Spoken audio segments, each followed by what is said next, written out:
Dostlar salam, hər vaxtınız xeyir olsun. Bugün bir dənə qalın tut ağacı var. Ona bir dənə zala vuracaq. Bir dənə baxa bilərsiniz.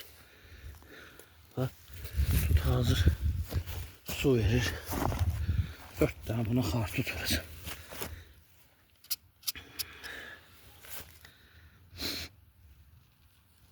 Hava çox soğuk olmasına baxmayaraq qabıq verir ağac. Görürsünüz, sərbəst qabıq verir. Ya Allah, bismillah.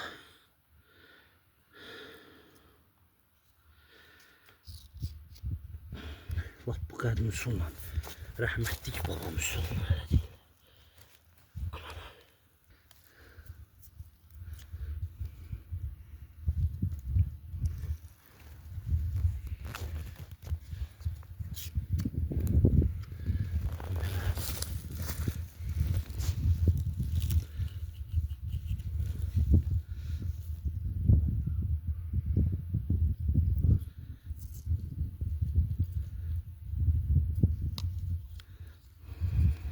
Sərbəst qabıq verir də ağac.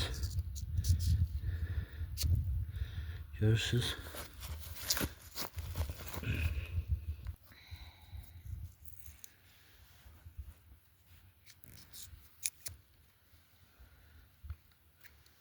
Bax bu belə.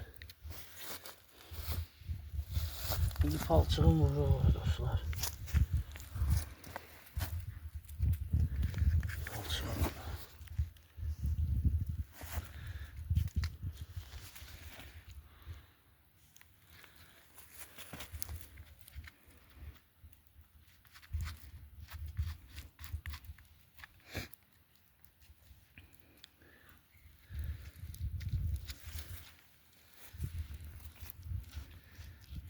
Palçıqlayır bu belə. Qəşəng.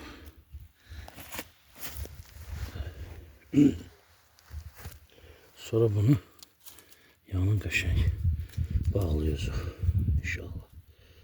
Allah'ın köməyi. Stop elə. Böyle tut qabığıdır. Nazik yoğun qabığıdır. Belə yürüyür bunu. Böyle bağlayır. Yani alternatif yol bu da.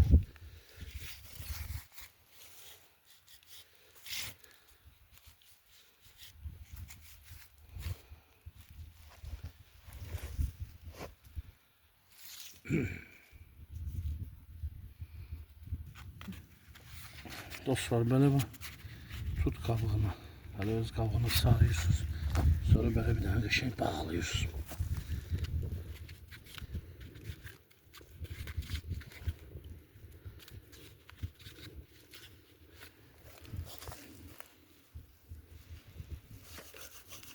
Sonra ortasında torpaqla böyle doldurun tam şekilde bu hissələr. Torpaqla doldurmaq lazım.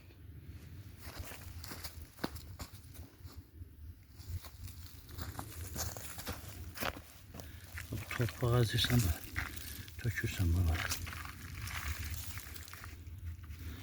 Gördünüz dostlar, bu belədir. Oldu bu böyük xartda cırt ağacına cala vurmaq. Qədim üsul. Sağ olun, işiniz aman olsun.